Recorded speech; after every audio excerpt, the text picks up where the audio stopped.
Well, hello. Welcome, ladies and gentlemen.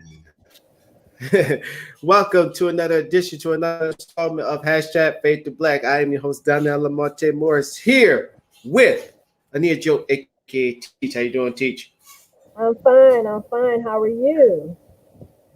This I'm wonderful good. I was Wednesday. getting the yeah, I was getting carried away with our conversations. The teacher was like, what time should we be doing the show? I was like, oh, right on the dot too.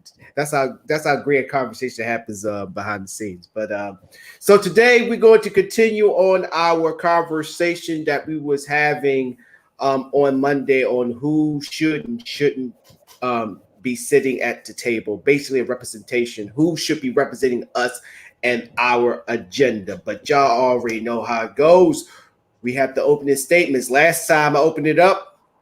This time the floor is for Teach. Teach, start us off.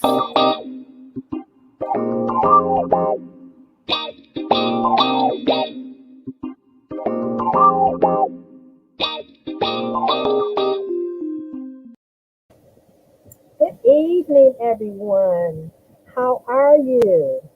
You know, I think about what type of word can I give you to inspire you, to uplift you, to motivate you in your various lives, in your various capacities. And the word that came to me today is perseverance.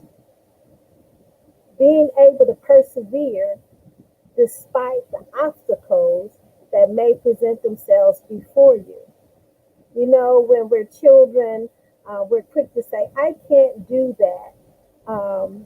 You do it, mother, or you do it, sister, because you're older and you have experience. And I know my children would tell me that at times. And I say, well, the only way for you to get experience is for you to do it.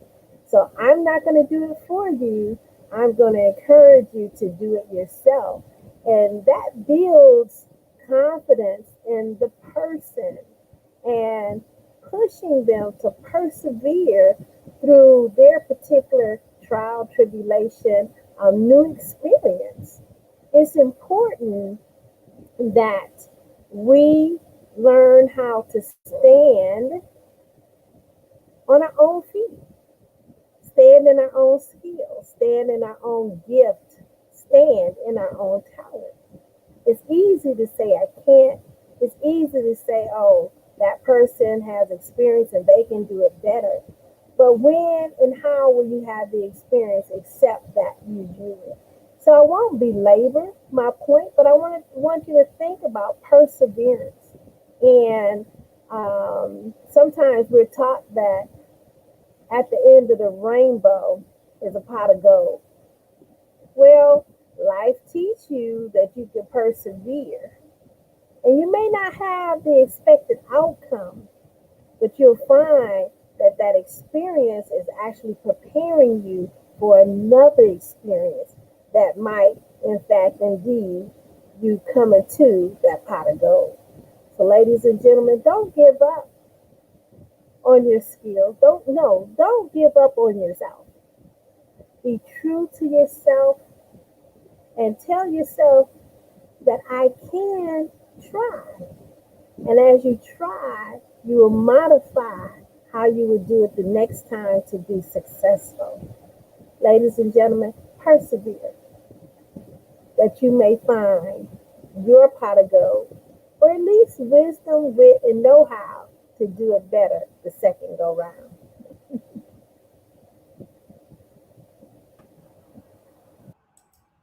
Thank you so much, Teach. First of all, I like the piano in the back. I always wanted to tell you that. Speaking of the back right here, as everybody would know, this is Kevin Samuels. Now, a lot of y'all, it's 50-50. You got a lot of people respect this man. Then you got a lot of people that loathe this man. I guess I'm the only one that's in the middle that said that he entertains me.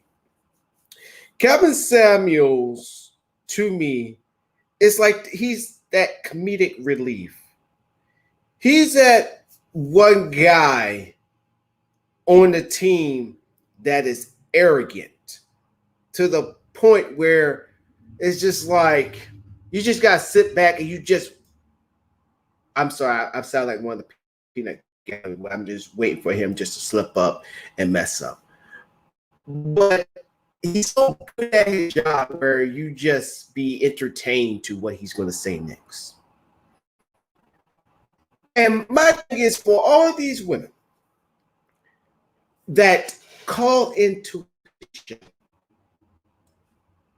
because I'm gonna let y'all know when I'm at work, I just listen to his show just to see how the interaction is going to go. And 9 times out of 10, it's hilarious.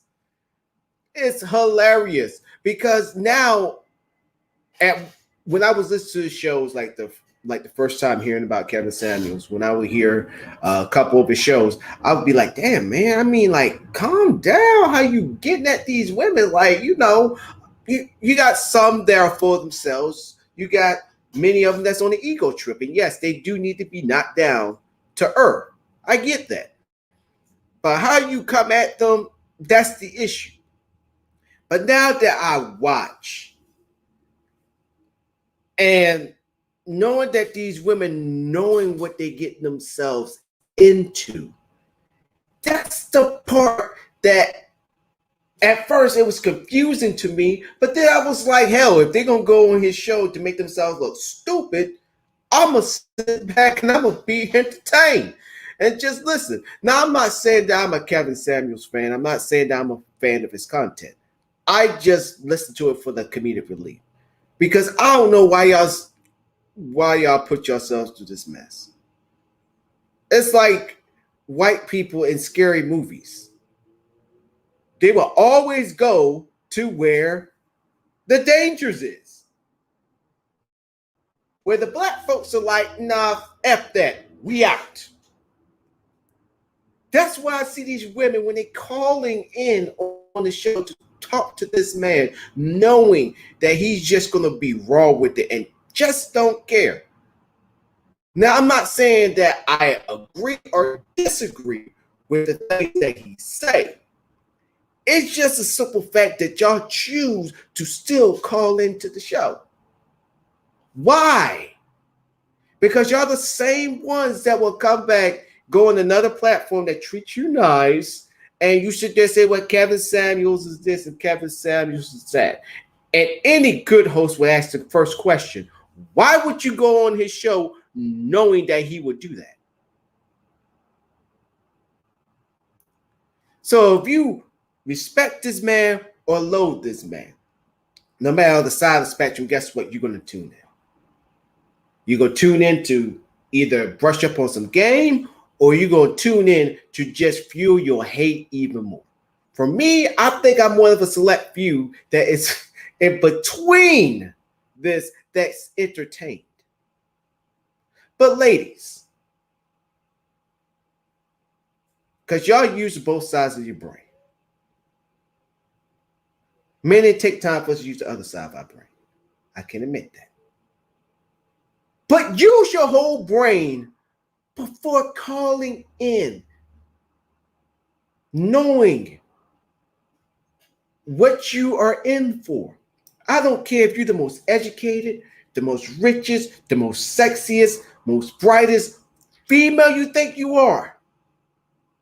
If you don't want to get your feelings hurt or end up on World Star or Kevin Samuels videos that gone viral and you be the laughing stock for years on down the road, because guess what? When it's on the internet, it's on there forever.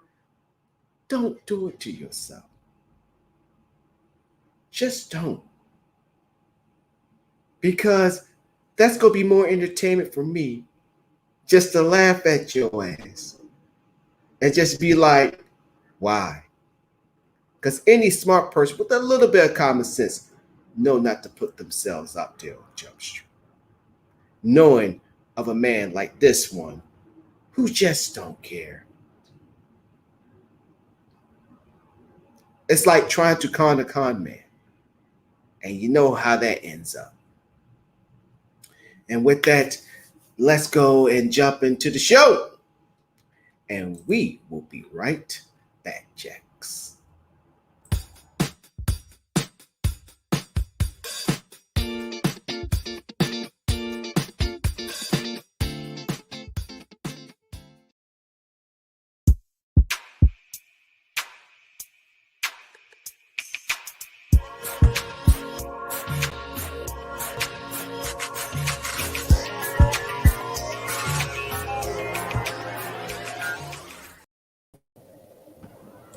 Oh, let me go ahead and fix myself. I told you, Cheech, it wasn't what you're gonna expect. I No, told you when I was talking about it, because you probably thought I was like, I support everything. No, no, no.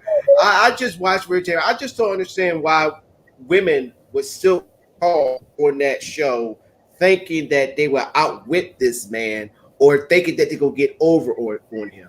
You know. Because when I'm like this, if you in somebody else's territory, they're gonna stack the deck against you, no matter what. Even if you're right, they're gonna stack it against you and will make you look bad. Or if you really slip up bad on your facts or whatever, they're really going to post it out there to the world, and you're going to regret it. So that's how I feel about it. I know you don't like Kevin Samuels. We talked you about, know, but yeah, go ahead. I just feel like this since the Jerry Springer era, our nation has turned into sensationalism, and people, it's become normal. I remember when Jerry Springer came out, my children were young, and I did not want them to watch Jerry Springer. I did not want them to think that the type of material that they would show in a public place is normal. Because I came up Right. in a society where you have an outside face, you have an inside face, and you don't air your dirty laundry. You don't do disgusting, low grade things for the public. It's not for public consumption. And so he's come up in that era where, the generation after me, um, Mm. it's commonplace, and that there's no shame to being any kind of way. So he's just making a living, just like Jerry Springer did, with Yeah. sensationalizing personal attributes or the lack thereof, the lack of Right. character, the lack of self-esteem, the lack of self-worth. So he's just capitalizing, utilizing, YouTube or whatever format that he's on, because I'm not even sure the format that he's on. So whatever streaming format that he's on, he has following, and he gets paid content. So in this era of the pandemic, I don't know when he started. It is a way that people are earning a living now. You can, Yeah. post a show, get some followers, get advertisers, and voila, overnight or over decades, you become a household name. And, so it's the way he earns his living. So, Yeah. But the reason why I brought him up wasn't for my opening statements. It also leads into this conversation, continuation from Monday. Is do you think, given his resume, should he sit at the table what table? I have of to ask a relationships? question that I don't know his resume. Mm. So, Well, so I going based can't, upon his show, I can't, just to be fair. well, at the table of relationships, um, he claims that he helps people. He claims that he helps couples. He claims that, if women follow his advice into that cookie cutter mode, that if they all become supermodels, they'll become the greatest desire for the average Joe Smuck valued man. So, um, he has one type, And for me, that's a narrow view because there's all type of people, and everybody's not going to fit in that cookie cutter mode. So he claims he helps people. People are attracted to him. Probably if he had office hours, he'd probably be booked up 6 months in advance. So who am I? That's his bread and butter. Who am I to say that he shouldn't sit at that table? Because obviously there's plenty of people that want to get at his table for whatever reason, either self-aggrandizement or to really get advice from him. But for me personally, I couldn't be a gatekeeper on his income.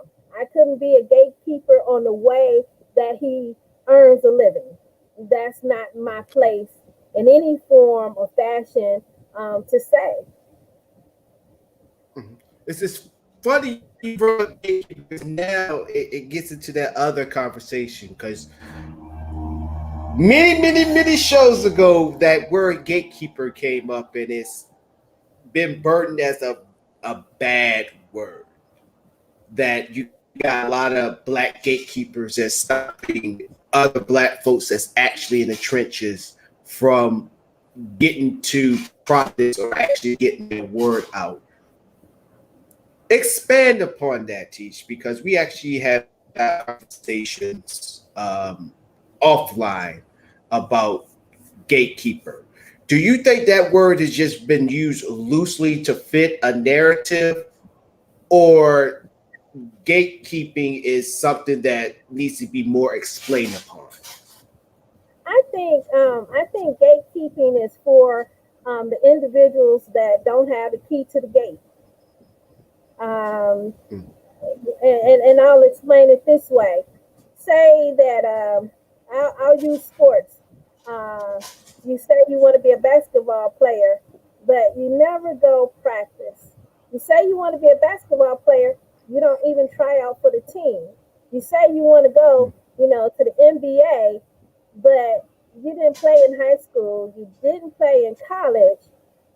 So that person is a person on the other side of the gate that does not have the key. Okay.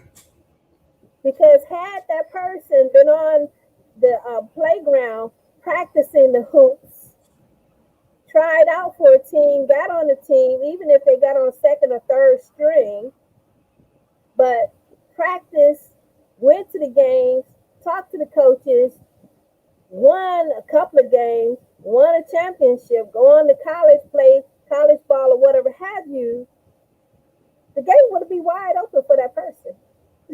You see, Right. the gate would be Mhm. wide open because if that person was on the field practicing shooting hoops, the scouters would have came and scouted him out at the seventh or eighth grade level. Now, if I'm not mistaken, and they would have tracked his career, making offers and so forth and so on.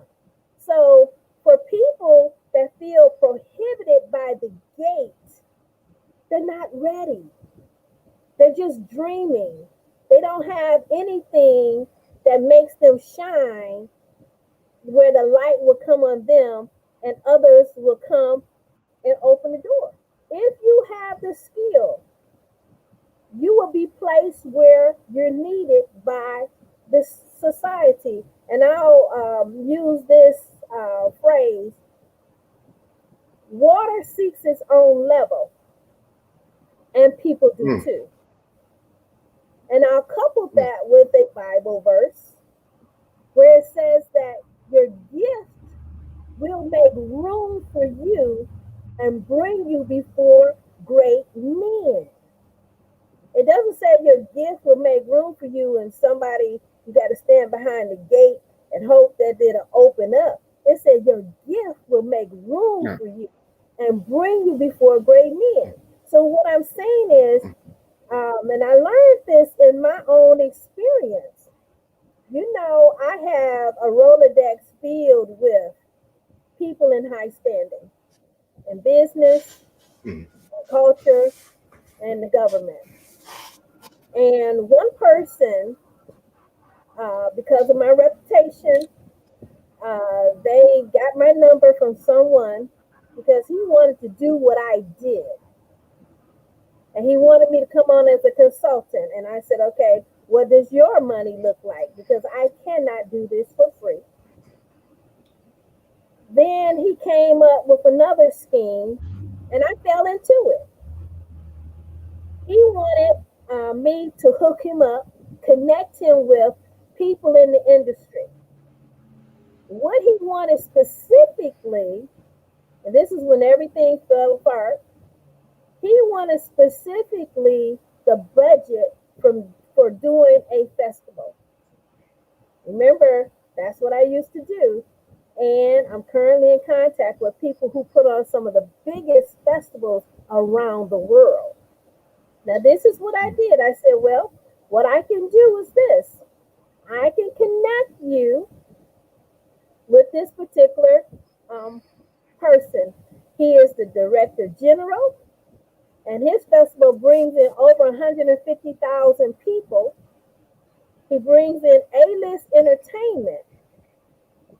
And the match was, he was looking, this director general was looking for funding.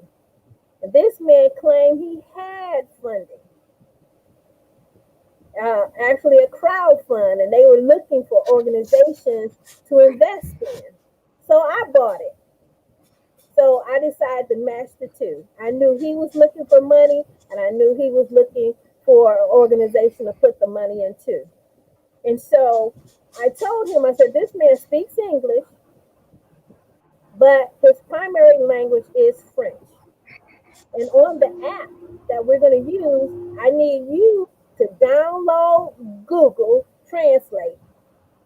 So if he types in French, you can translate it really quick, and you can type out whatever you're going to say in English, and it'll translate it to French, and you can send it back to him. So we were in a three-way group text message. And immediately I realized I had not vetted this man properly. I realized at that moment I did become the gatekeeper. Okay. He did not have the proper decorum. Meaning he got into the text message, he didn't say, hi, sir, how are you doing? Anita introduced me to you, and I hope we can have a good partnership. This is my platform. This is what I'm seeking, so forth and so on. He jumped in there. Do you have a budget? Do you have a one-page budget? Well, it's easy to write one. All I need is a one-page budget. Huh? So immediately I shut it down, shut him out, blocked his number. So he could not contact this person again, because he immediately is ruining my reputation. Okay? So there are instances, and I realized at that moment that he wasn't who he said he was, because had he been doing what I had been doing, he would know who these people were. He did not need me to hook him up, because I learned along the way I never had to get a hookup or introduce to someone for this, that, or the other, because my gift made room for me and took me before these men. And they respect me. And that's why they continuously call upon me, because I can deliver and meet their expectations. So when a person is not ready, they're looking for the hookup. When a person is not ready, have not done their due diligence, if they're not working in the field, they don't know anybody. Because I'm going to tell you, this circle may seem big, but this circle is really, really very small. And I know people from 30 to 50 different countries. I can just call and say, hey, Sarah, such and such and such and such. And like, oh, Anita, yes, I have someone. I can't work on that with you, but here's the number of so and so, and I can do a three-way, or you can just tell them that I sent you or I recommended you. And then you go, actually, this I have a conference this Saturday uh, for the Historical African Cultural Center that's based out of Nigeria and also Los Angeles. And they got me through a recommendation.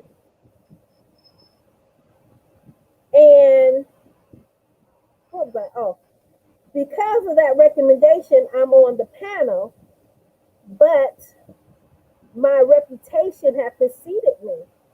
And come to find out that the man that was organizing this particular event, I had also met him back in 2018. He was present when I was elected at the African Union as the representative for the 6th region. So our paths cross and cross again if you are doing the work. So there's no door or no gate that has been before me that I could not just simply walk through. And so this is totally based on my own experience. So my experience tells me that if you are in the field, if you are available and you have a proven track record, you know who the major players are. And they know you. Right.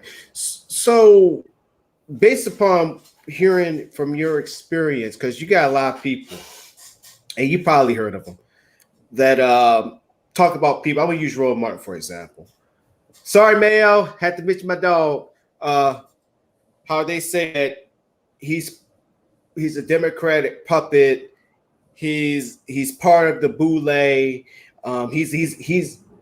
He's categorically a gatekeeper because he's silencing everybody else who's covering stories and all that stuff. He never talked about anything black and all that stuff. But before I get your answer, first of all, ladies and gentlemen, if y'all look up Boule, Boule is not what you think. They think the Boule is like the black, like just like Congress, you got the Black Caucus. They think that that's like the black Illuminati, which is absolutely not true. That's a fraternity. That's it. Nothing more, nothing further, nothing less. So, what do you say to those who talk about mainly our people who actually is on the ground, actually doing the work, putting in the work, talking stories, not just stories that the mainstream is putting out, but actually coming up with organic stories. And then you have to deal with people who are on YouTube who just criticizes people like Roland Martin and saying that, hey, he's Boule, he's part of Illuminati, or she's don't let other black women shine and all that stuff. What do you say to those people that just throw that word out to people that's actually putting in the work? Well,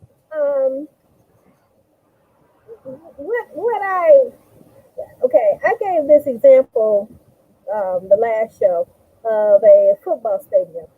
You have players on the field that's running, dodging, tackling, throwing, catching, rolling over. They're working. They don't even recognize the presence of the people in the stands, the spectators. That's true. Their focus is getting that ball to the goal. So when you're in the field and you're working, you don't even recognize the people that's not on the field. They're nobody. They're a whole bunch of nobody. They're irrelevant at that point in time. Now, when I come off the field and I get in the stands, I have a different perspective. I'm not working. But 99.9% of the time, I'm working. So I don't have time to be a spectator. And spectators are idle people, idle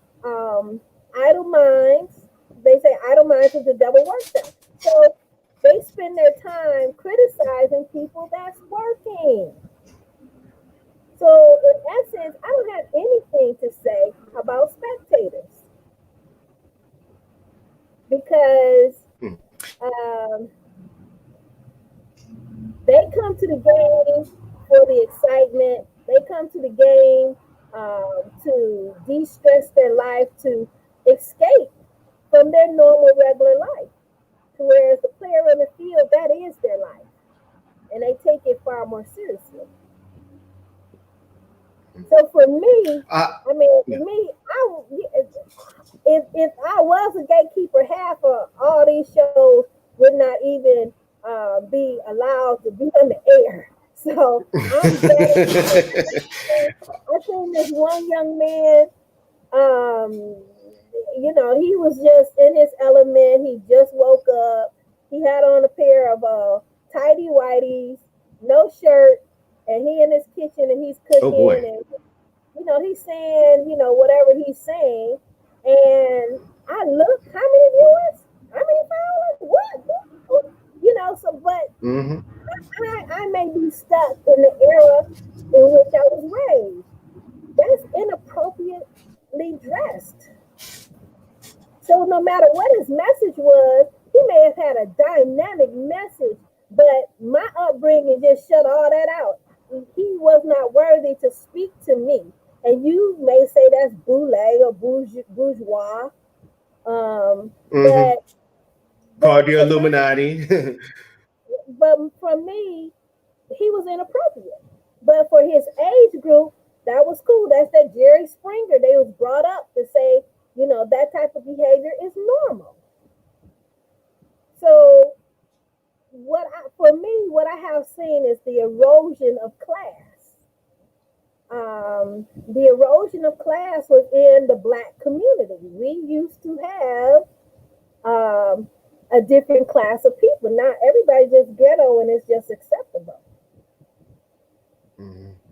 Yeah. And just because you And get money yeah. does not mean you no longer ghetto. You may get money, you may be a millionaire, but if you don't know how to present yourself in public, you don't know proper etiquette, you don't know how to speak to people, speak to your husband, speak to your mother, your father, just fly off the handle, use any type of language, you're ghetto. You can have 60 billion gazillion dollars.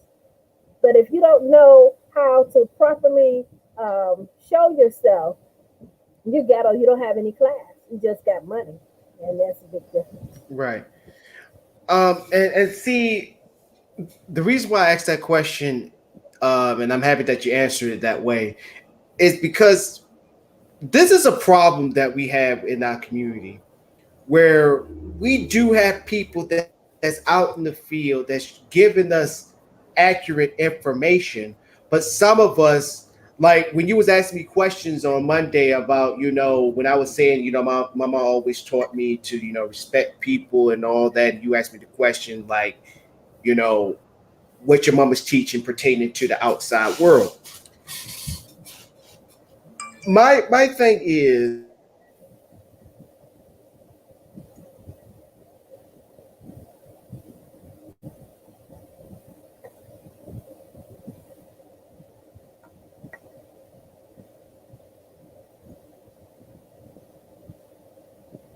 Okay. I don't know if Donnell is frozen or if I'm frozen. sorry about that, ladies and gentlemen, having technical difficulty. Sorry about that. Um, my thing is, we always just criticize. It's more of like, if I've been doing something, let's say I've been doing, even though I have been doing it, I've been doing this for a long time, always having people on. This is my first time actually having the panelists, but let's say I've been doing this for, let's say, 20 years.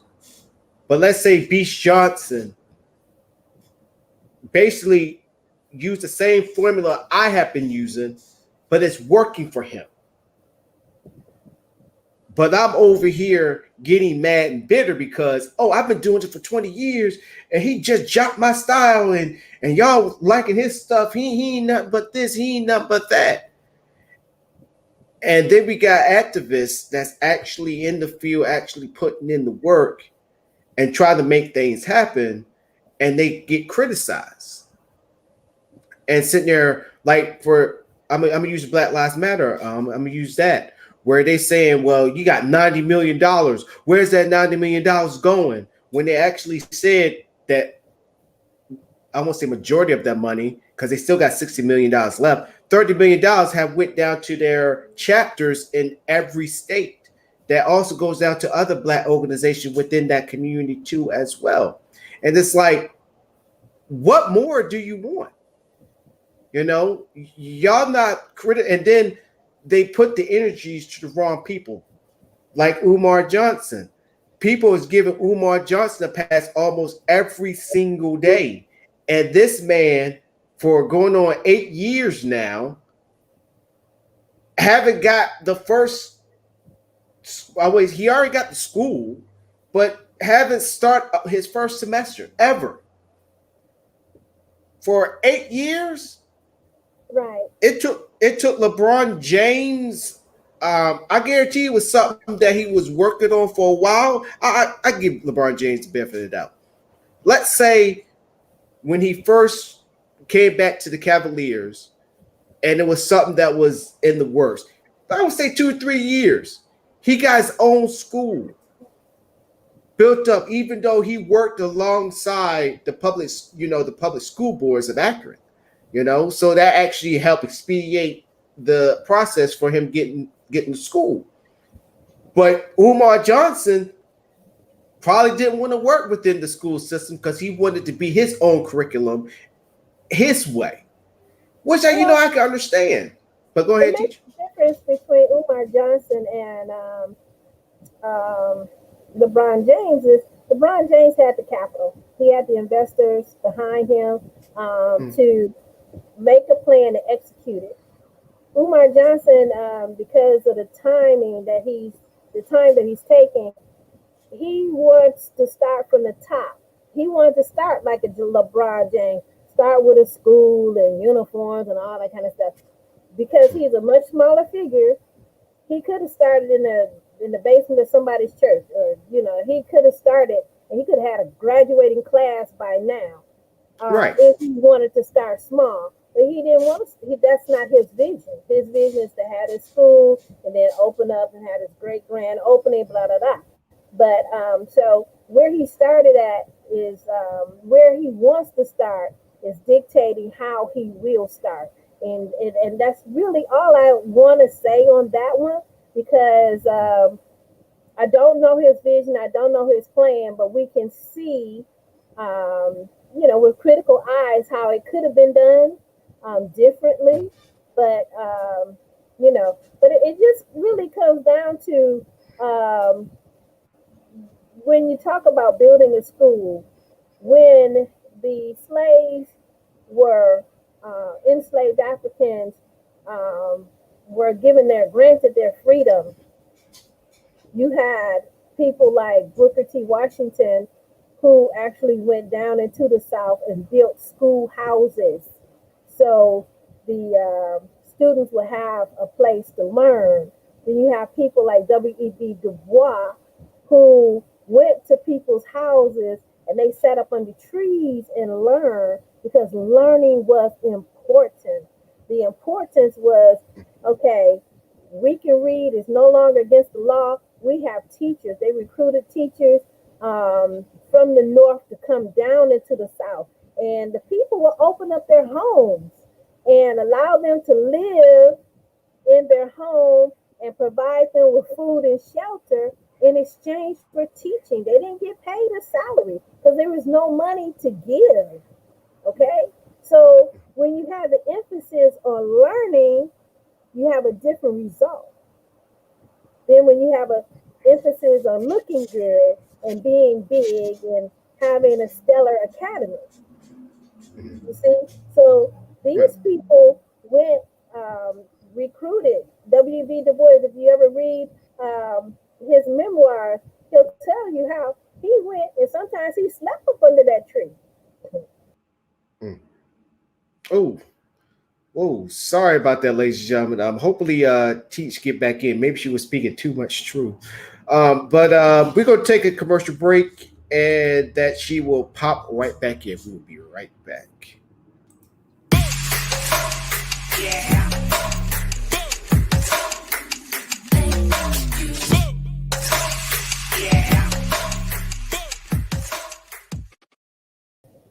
Well, they teach me you talk too much truth. They just kick you out. Good grief. Yeah, I don't know. Well, we've been having a lot of rain and storms in the area. My internet will go off, so it went off momentarily. But as I was Okay. saying, that W.E.B. Du Bois, sometimes he slept up under that tree. But they were committed to education. They were committed to getting our youth and even adults. The classroom was open, be it a 6-year-old, be it a 66-year-old, be it a 90-year-old. When they finished their work for the day, they would come and sit up under the tree and learn. And when they go into the community, they may service the whole entire community. They may have 100 or 200 students learning their ABCs and the arithmetic, things that have been borrowed from slavery. So the key is, how bad do you want to educate the students? And I know in this day and age, unless you get interns, which he could, student teachers, in this day and age, he could have student teachers teach specific grades or specific classes until he was able to generate a payroll. Right. I So mean, there's many different ways, he could have gone about it. But, I won't. Yeah. It's just different ways. So the emphasis is how passionate are you for your community to learn? That's going to determine how you're going to set up and move forward. So, first of all, that's not a ding on Umar Johnson, ladies and gentlemen. I was just putting that for emphasis because I believe that we put our energies on the wrong things where we should put energies on. If you invested more than $1,000 into Umar Johnson's organization, you deserve to at least get some word on what's my money going to, what's the projected date, and all that stuff. But we get mad and get ticked off at people. I would say, Al Sharpton, does deserve some criticism nowadays? Yeah. But then when we look at all these other guys where we just, we listen to and we get nothing in return. And I'm gonna have to learn not to use names, but that are in the Black conscious community that just basically doing what we're doing right now, that's on here, that's on YouTube, and they're just spewing out stuff just because, thanks to the First Amendment, because they can. Without any. Yeah. I mean, go ahead. Yeah, go ahead. Yeah, so they say these things, like, for example, I actually was watching Kwame Brown's stream the other day. I think it was last week, and this one, I'm gonna call him a troll. He's been on YouTube for the longest, and he was just talking about Kwame Brown, about how him going to jail meant a lot more than Kwame Brown being the overall pick in the draft for the NBA. And he admitted, I don't know who Kwame Brown is. But, only thing I know is him is that he's a draft pick and that he was a bust. But then was dragging his name in the dirt. And videos like that, like how you was talking about, Teach, how that one video that you thought was in distaste, but was tasteful for others, and they got all these views and this dude got all these followers. That's what we got going on right now in the Black conscious movement right now. People like that. I'm not saying all of them, certain ones, where they just post out stuff without actually looking at the truth or the facts. But they go after people like Angela Rye and the rest of them because they're sitting in CNN spots or MSNBCs or Fox News spots telling our stories. But since they're not telling it the way that they want them to tell it, they're coons, they're not all for the black people, they're all for themselves.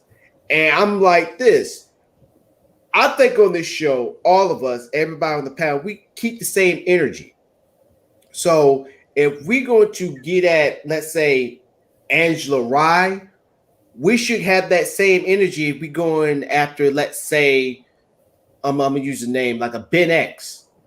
You know, if they both talking about a subject and they get it wrong, we should give that same energy that we give to Ben X that we give to Angela Rye. And it's kind of like it's like passing the buck that is going on. But you had a thought that you wanted to say, Teach. Okay. Behind you it says fade to black. We control the narrative. Instead of staying in the low vibe that you find these other shows in, let's heighten our vibe. Let's talk about the things that people do good in the community. Let's spotlight. I know a young lady, she takes donations, small donations, but she takes them and she get care packages and she takes them herself and goes out to the homeless and gives out these care packages to the homeless. Now, she's a YouTuber and but she's a very humble lady. So let's talk about the good that people do in our community because there's always going to be haters. There's always going to be somebody that will have a criticism and a bad criticism. I told you I have come up against people who have criticized me. But at the end of the day, I'm that player on the field. I'm trying to get to my goal. And the criticism just serves as background chatter, as noise. And it's really irrelevant at the end of the day because that chatter has no power to effect a change. But it can keep other people idle with conversation instead of, to me, this chatter breaks down instead of build up. At the end of the day, are you inspired by that conversation? At the end of the day, are you uplifted? At the end of the day, are you motivated from their conversation? And for me, my world is very small, but I keep it with people that are inspiring, that are motivating, that are on the field playing. I have a very, very special person that's very dear to my heart. And in his capacity, he's very busy, very busy. So he may not have the time to say or have an idle conversation. Every moment counts. So he sends me pictures showing me where he's at, what he's doing, and basically the thrust of the motivation, the inspiration from that particular event. And I look at him like, wow, I need to step my game up. I can do something like that. So I can't be, and I want you to understand me. I can't be that spectator. I can't be in that low vibing mode because my mode is to uplift, motivate, and inspire. So let's control that narrative. Let's not talk about all the negative things other people talk about. Let's talk about what is going to get us motivated, what is going to move us towards unity, what is going to give us economic empowerment, what is going to help us motivate ourselves to get the education that we need, to get the self-esteem that we need, to get the self-development that we need, the self-identity that we need, so we can show up for ourselves and be the best people we can be for ourselves. Well, ladies and gentlemen, this is why we have Teach on the show to bring everything back to perspective. Whoo! In the words of Beach Johnson, Say it loud for the people in the back. We have to show up for ourselves. We have to be Yeah. true. If our motto is we control the narrative, then let us have a narrative that's worth controlling. Let us have a narrative that's informative. Let us have a narrative that people say, "Oh, I'm tuning into this because every time Miss Anita or Sister Yes, because they love you, Cheech. They love you. food, then I'm eating food for my soul. I'm eating for my life. My life is changing. I'm taking on the ideas. I'm loving myself. I'm persevering. I'm changing. I'm becoming a better person by watching this show. See, this is the type of effect that we want to have on the lives that we have to touch, which brings me to a conversation that I want to bring up about entertainers. Um, Mm. Entertainers have followers and they have the power to influence. But some entertainers do not feel it's their role to influence positively. Okay?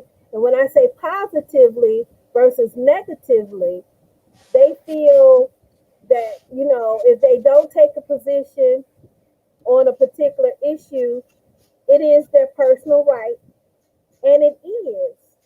But it's an opportunity wasted. Yeah. Some people don't like to be in the limelight, even though they are in the limelight. And we understand that. But, I deal with art, utilizing art for social transformation. My book, Catherine Dunham, an African American cultural icon, did that with her artistry. She broke through the racial lines between the North and the South and black and whites throughout her art. She would use her celebrity to get opera houses and other theaters that were whites only or had a section for blacks only. She had them remove that and allow black people to be able to purchase ticket on the front row or throughout for seating. She utilized her celebrity to transform this society. So as I look at her in an iconic way, as she made changes throughout the United States, she also made changes in South America. She also made changes in Europe. She was a worldwide icon in terms of utilizing her art, which was dance, for social transformation. So when I hear you, talk about these other people, talk about negative things, for me, that vibe is just way too low. We got to bring it up. We got to bring it up. We got to have a Yeah. sparkle. We have to have a shine. We have to be thinking at all given times, how can we get our audience more engaged? Um, how can we get our audience um, better thinking about themselves, better thinking about their own family? We talked about the family. And for me, the black family is the strongest institution that needs to be refreshed, revitalized, revamped, because we're suffering in ways in terms of the children and the generation being raised with good moral ethics, with good economic skills. All that belong to the family. We don't have to go outside of our race to learn how to balance a checkbook. All of us have households. Somebody knows how to balance a checkbook and can hold community sessions. Right now it's summertime. Even if we didn't have a building, we have a park right across the street from me. We can get everybody in the neighborhood, gather up all the youngsters and old people, and every Saturday for 2 hours, we can have a checkbook session. how to balance your checkbook, how to invest money, how to buy life insurance. How many times have you seen on Facebook, um, it's a social media period, a GoFundMe because little Johnny or Takesha didn't have life insurance and they died young. So now everybody has to do a GoFundMe. But in their life, they worked, but they didn't have anybody to tell them, hey, put $10 a week away for your burial fund or to purchase a burial fund. So these are things we don't have to go outside of our community to do. We just have to have a willing body of people to do it. So coming back around talking about the gatekeepers start at home. Some of y'all shouldn't be allowed out the house unless you have mastered basic life skills, And this one thing alone, just saving money. No matter how much you make, if you put away $5 a week, $10 a week, no matter your salary, you don't have to be rich to save money. You have to be smart to manage the money that comes into your hands. So if you can manage a dollar, the law of attraction said that more dollars will be attracted to you. So let's deal with basic life skills. Let's deal with going over to the park on a sunny day and have a potluck. Have the neighbors, everybody bring a dish, a pack of hot dogs or a pack of buns. We got grills, we'll grill.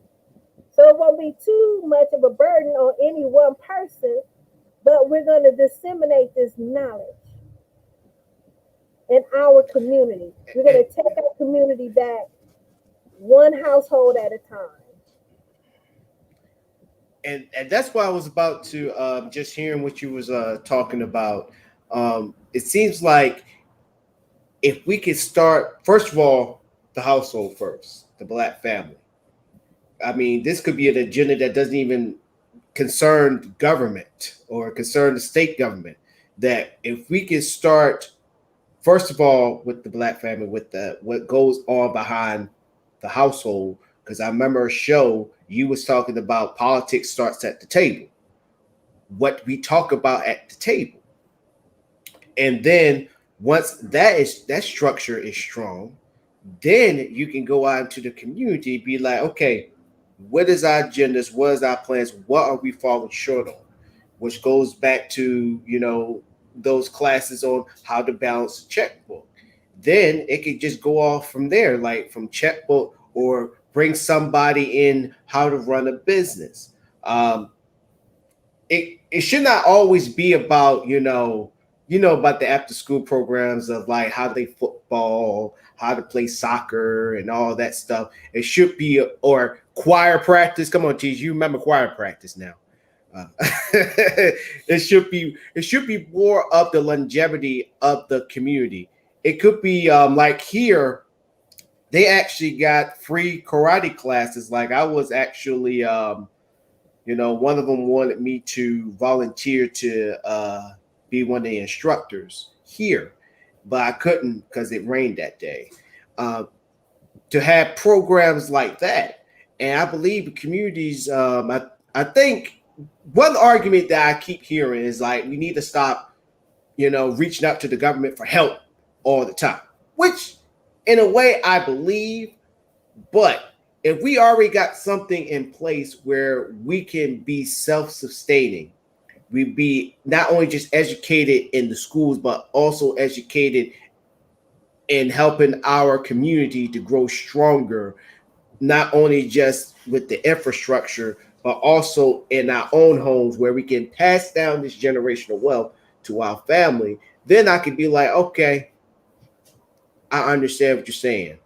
And that I believe we can have another Chocolate City, another Wall Street, another Rosewood, but I think we would be much better than we were from our ancestors, because I still believe that we got comfortable. Our ancestors got comfortable, and that they just forgot that you got crazy white folks that's not liking your success, and that if you had a little militia or had connection with another neighboring black community, that wouldn't have happened. I think they would have had a much better fight than what had transpired, unfortunately, in our history. But yeah, Tish, you do bring on a very great point that we do need programs, and that we do need to educate ourselves, mainly when it comes to money, and then also to structure our household much more stronger, because I, like Whitney Houston said, children are our future. And I think we are losing that. To me, I think we're losing that day by day. Do you believe that, Teach? I believe that that parents. My granddaughter's birthday was Sunday, and we went out to Mm. dinner. And I looked at, everybody has a cell phone, and all of my grandchildren, all six of them, have iPhones. Oh boy. And I said, okay, I have my Android, and and I'm thinking that my children, I believe, I passed on very good values to them. They work hard. They both are entrepreneurs, have their own small businesses. They're doing quite well. They're teaching their children also, money doesn't grow on trees, and they have to, really get out and go work if they want to sustain the type of lifestyle that, as a parent, they have provided for them. But I don't know, I just felt some kind of way about an 8-year-old with the iPhone. I just feel like, Too young. yeah, I mean, yeah. Yeah, I feel And, the same way too. and so what I'm getting at is, one grandchild, every time I see her, she has a new phone, has a new telephone number, because she constantly drops and breaks and cracks the screen. Phone covering. Phone covers. I'm sorry. Okay, so so and she never gets the insurance, so she has to like buy a new one. So it's like you're just wasting your money. So right there, the amount of money that she spent in 1 year, she could have bought her a little car. So the value that we place on things. So she had enough money to buy a car had she properly managed the money that she had, possibly taken out the insurance for the phone, and all those thousands of dollars could have added up to a little car for herself. But she was more in tune to having the latest iPhone and not taking a simple precaution. I don't know how much the insurance costs because I don't get it either, but I don't get a phone but every 2 or 3 years. After I've used up all the memory or whatever have you, and it just get old and sluggish, I get a new phone. So, but the value of things is not there. They're looking for things to possess for status sake, but not for true wealth sake. Having an Right. iPhone for me means nothing. Having a $600 pairs of shoes to me means nothing. Because if you can get $600, you can buy those pair of shoes. But seriously, and you have a raggedy floors in your house to walk on. I mean, come on. Yeah. So it means Right. nothing to me. I guess I'm not a status seeker, or I'm not else's name on my body. Maybe I got you. because I love me Mm. and I'm just not going to make you rich so other people can think that I'm somebody. I'm somebody butt booty naked. Okay? I am somebody butt booty naked. I never have to have a designer anything on me because I I am worthy in and of myself. And whoever don't like it, there are spectators up in the stands. Who cares? it's funny. You just made me remember a lyric, a verse from Run DMC's Rock Box where they said Calvin Klein's no friend to buy. I don't want nobody's name or my behind. I wish Beast was here. Beast kid, and that basically just it sums it up. I mean, it sums it up. I mean, teach you. Yes, You saying nothing but the truth. You can't pass down a damn phone. Like I know I got many iPhones that look like this, a little bit bigger, that is in my freaking storage right now that don't work. Yeah, let me go ahead and pass that down to my son or my daughter. Like, hey, this is the phone that I had back in the day. They could be looking at me like, does it work? You know? I it mean, does. they can't take it to a store and get money off it because that's why they got machines right now. I don't think they got them anymore where you got phones just like the iPhone or like an Android. I got both. And where you just put the machine and they give you money. Because I think they was taking something out of it because it's valuable or something like that. I don't think they still got those machines. But I think the last time I saw a machine like that was back in Kentucky. But geez, you're exactly right. If because now getting to my age, I gotta realize what I'm doing with my money. Like right now, I don't like to say spend. I'm trying to take that word out my vocabulary. So I just want to say use my money because I want it to come back to me. But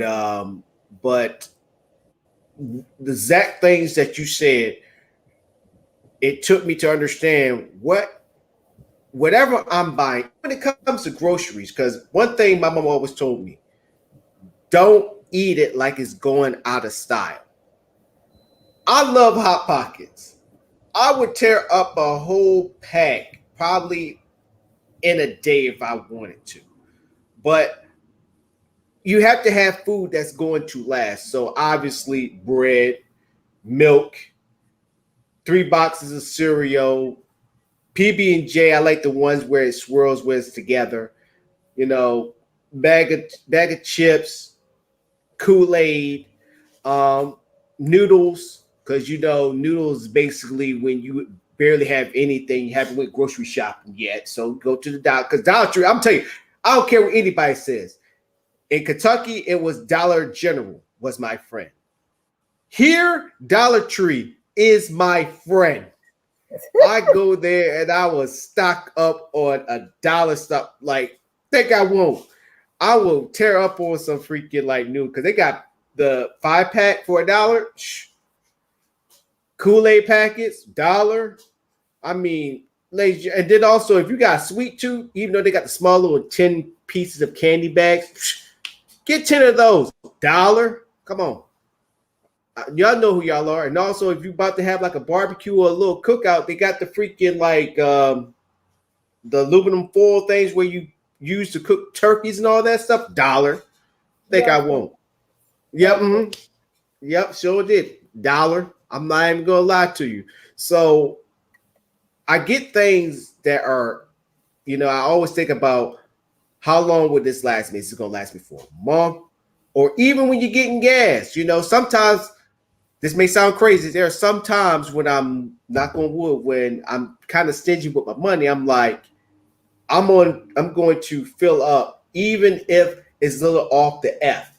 I'm like, let me go ahead and fill it up now. I know it's gonna cost me what, $10 maybe to fill it back up again, but I don't have to worry about it down the end of the road, because if I fill it up now, I don't have to worry about it later.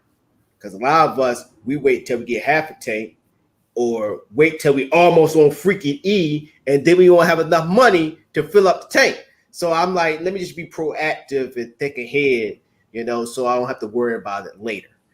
And Well, that's so, where mhm, that's where a go ahead. good budget, a good monthly budget, comes in. I can Mhm, actually send you the spreadsheet that I use. It's really simple. You put in your income, you put in your expenses, your rent, your light, gas, telephone, cell phone, entertainment, food, whatever have you. And when you look at it and see it, like, oh, and you can see where you're spending your money, and you can see where you're saving your money.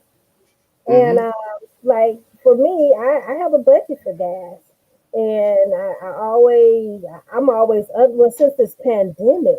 Actually, I've been under budget for gas because I'm at home, mhm, and so the money that I would normally spend for gas, I had thousands of dollars left, and I'm like, mhm. ooh, pandemic is good.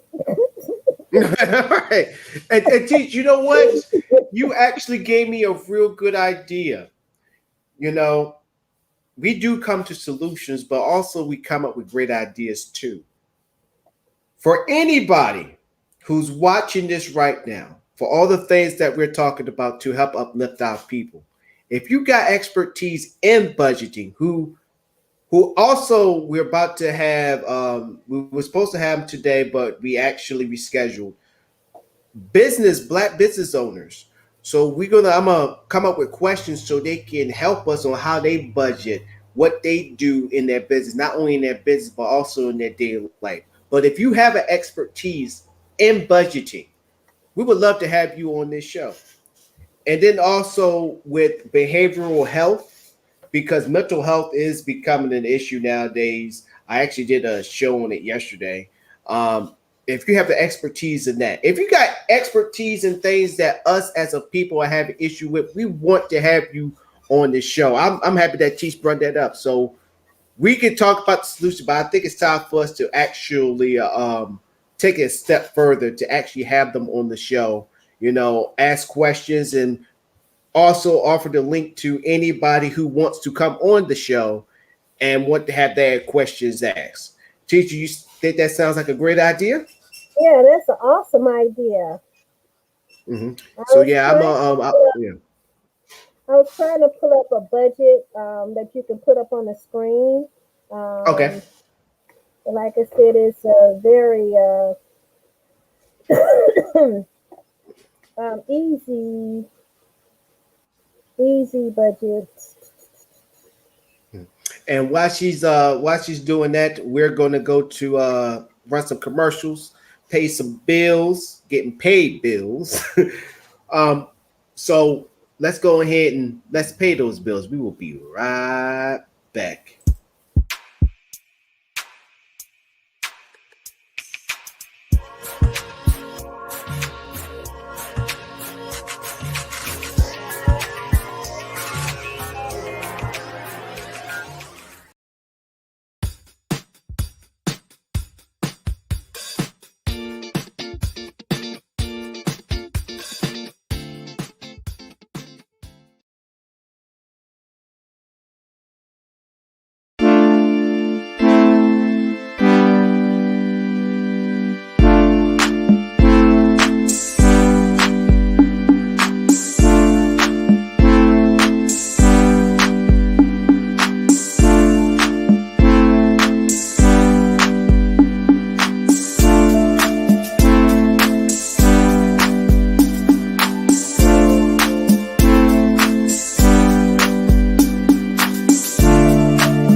Sorry about that, ladies and gentlemen. My computer actually went down because my internet wanted to take a dump on me. Uh, so were you able to pull it up, or are you still trying? Yeah, I put it up. Oh, there you go. I Okay, see. I see it. There you go. okay. So you see the screen, but I don't see me anymore. Oh, okay. Wait a minute. Mm. Ah, okay. Are you controlling it? Yeah. Oh, okay. All right. Okay. Yeah. So this is a simple budget. Everything is really easy. Can you see my cursor? Yes. Okay, so you will put your income in, and I just have these different categories, and you would actually put it in either one of these columns, either the annual or the monthly. If you put in the annual amount, it'll automatically give you the monthly. If you put in the monthly, it'll automatically give you the annual. So it gives you your total income for the year, and then the monthly amount. Then you do your expenses, which this can be, changed to your household expenses, office supplies, your rent, your ATM bank fees, blah, blah, blah, blah, blah. And at the end of the day, you can show your expenses versus your income, which means for this we had a $286 surplus at the end of the year. At the end of the month, we have $24. So just see in your budget everything all at a glance. How much money you bring in and how much money you spend. You can see how much money you can save, and actually you can put a category over here for saving. Your savings account could be an expense, like I was saying, for you want to save $10 a week, or in this case say $40 a month. You can put savings, and then monthly $40, and it'll calculate what percentage of your income is that, and you can just put yourself on the pathway to saving. So, wow, this is cool. Okay, now it's see me.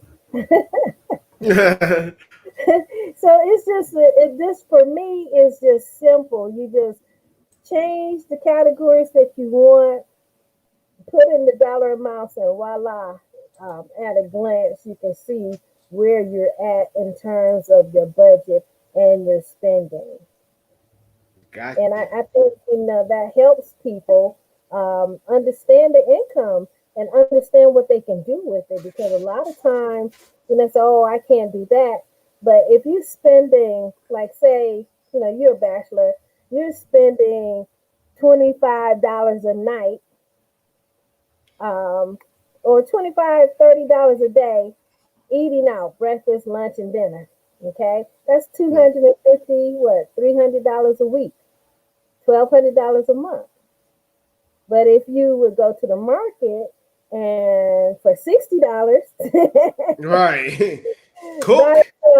some chicken, some Mm. hamburger, some beef, steaks, whatever you want, and get some fresh vegetables, and you have a lot of food that you can make from fresh, um, you know.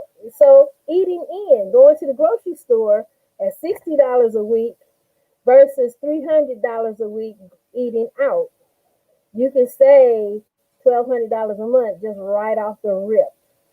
So Mm. it really helps you look at how you're spending your money and how you can make modifications and really save. And I'll tell you the reason why I even came up with that budget is because my husband, he's from Senegal, and they have different holidays.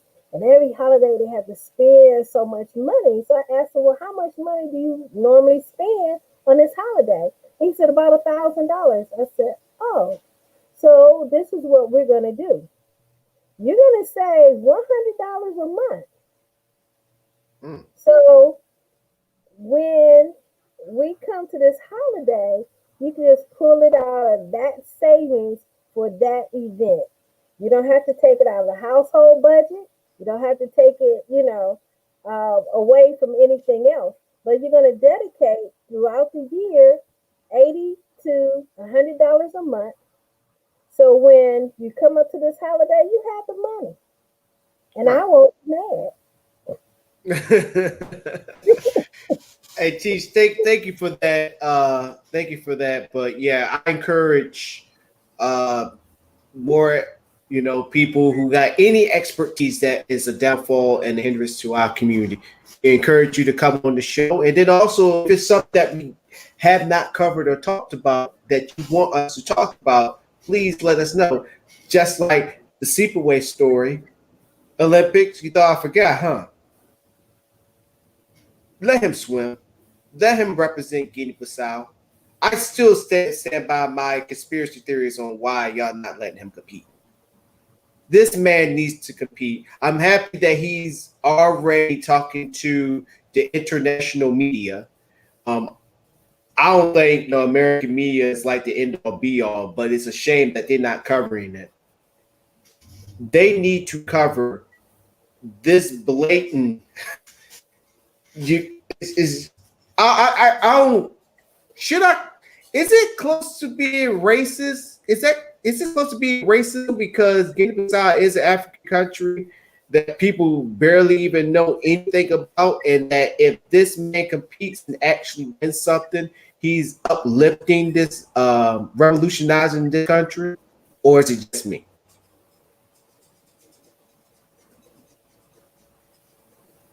Well, I think we're having technical difficulties again. I think if we're not having technical difficulties, I think that it's a matter of his age. I don't think they want an older person beating a young person in a competition. That would totally upset the youth.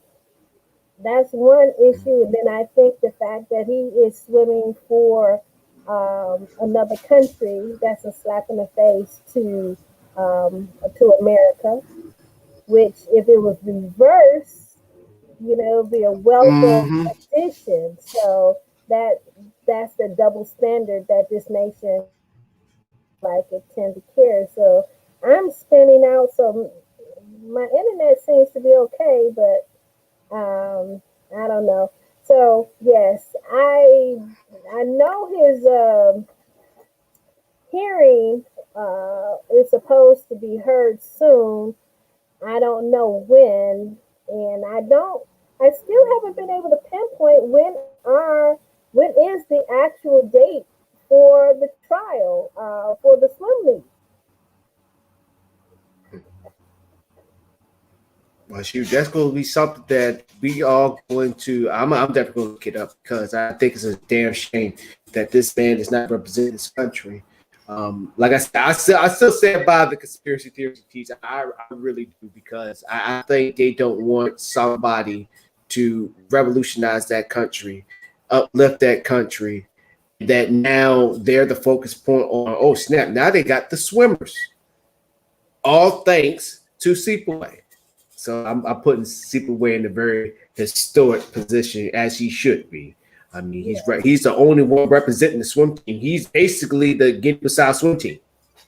he is. So, so I mean, if that's not revolutionary written on top on that, I don't know what is.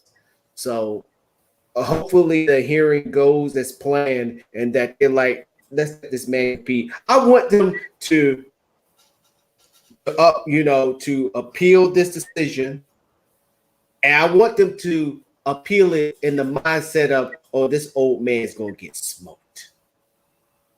They're not gonna say old man, this old black man's gonna get smoked by these guys.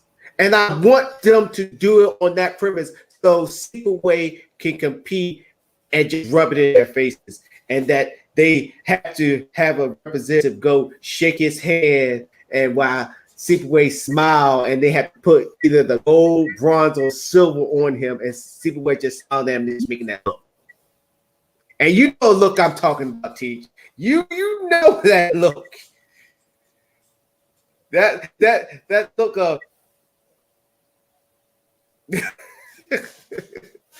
that look when you say how you doing, they give you that look. And I see plenty of them. You probably see more than I have. But yeah, that's what I want to happen. Not if, when this appeal happens. But other than that, Teach, I won't keep everybody here too long because I look so forward to Fridays. I look so forward to Friday shows because I think that show where we are lax and we just talk about, oh bless you, that we can talk about anything and everything. And she got nuts. Make a wish, Teach. That was 2. Imagine when 3 happens. but before we go, I want to ask you, what do you think about Soul Fridays? Because it was actually Soul Friday was actually the inspiration of you talking about barbecues, and I was like, why don't we take it back to us having a dialogue, like we sit at a picnic table, we just sit back talking. What's the one thing you like about Soul Friday? The music. That too. The music, the camaraderie, everything. It has its own vibe. And I was thinking about if we could, historically talk about the roots of Black music and just look into the lives of various musicians like Johnny Coltrane and his album called The Holy Ghost, and how he came to, call it that. And when I was in undergraduate school, I actually took a history of jazz class. And I took it as an elective because I didn't know anything about jazz. I didn't know what else to take. But I am so glad that I took that class. And I actually had an internship at the Greystoke Jazz Museum. So I learned in the first day they had these headphones. And we had to listen to the music. And the first thing that I recognized was that I heard something different out of this ear that I heard in this ear. And I'm like, my headphones are broken.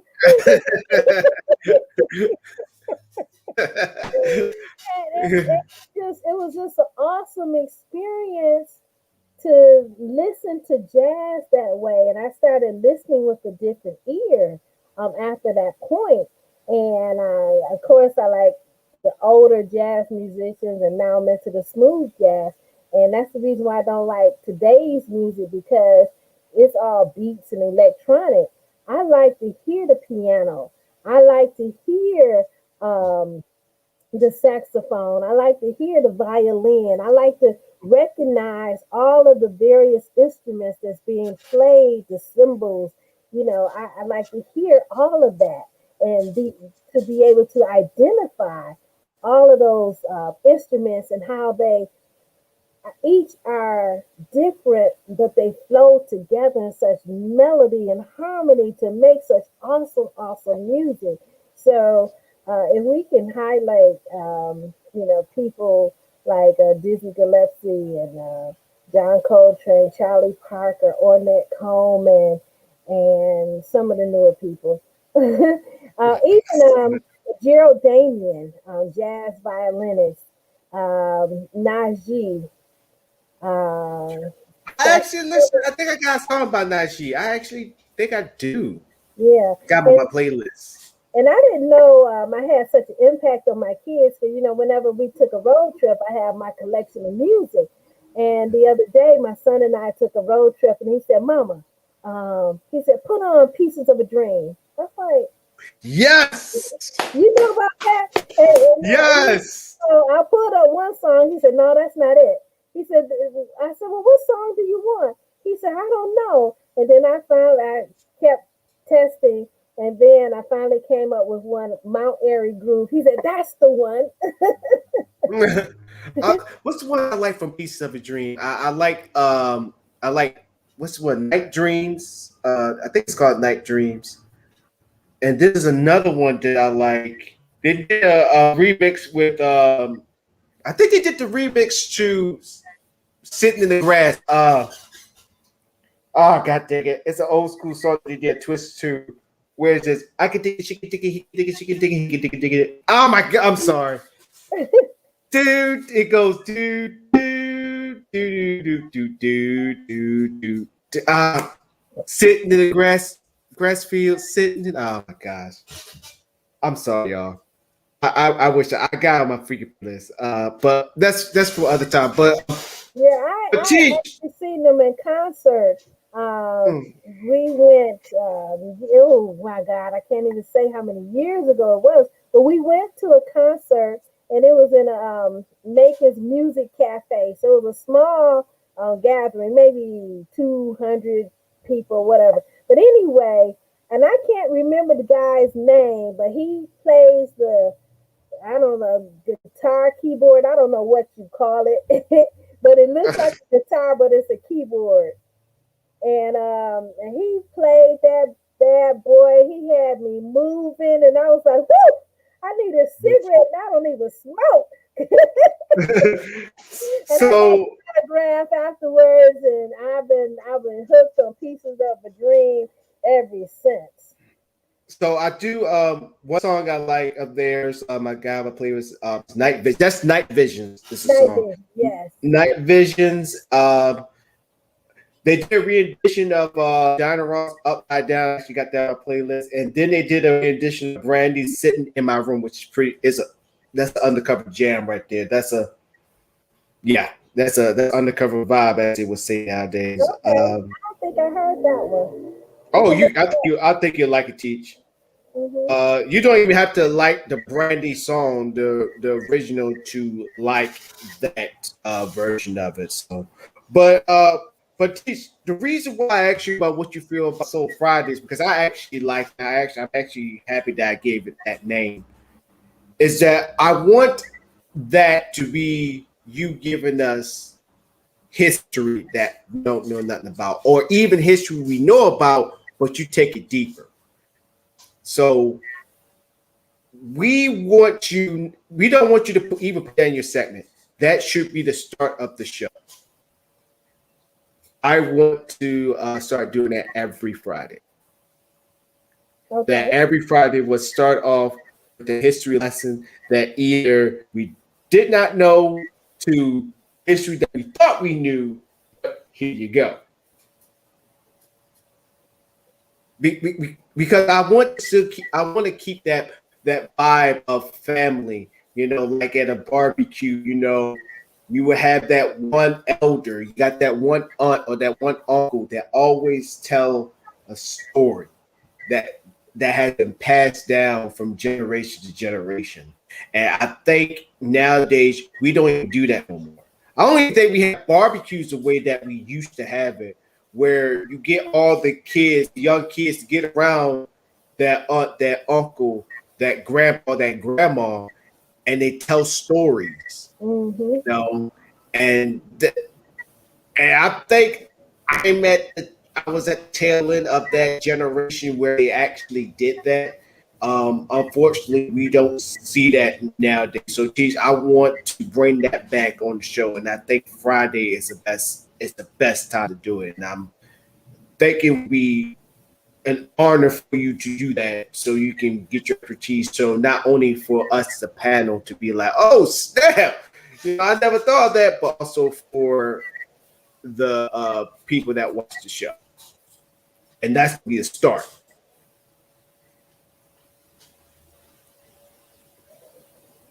Not only the, so you know what, I even do this.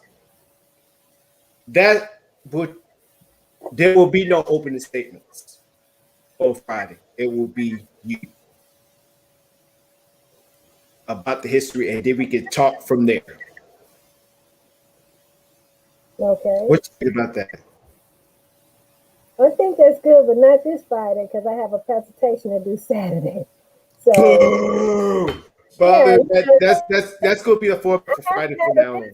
you know, everything has to be properly researched. So You have to give me Okay. time to do that. I got you, Teach. I got you. Mhm.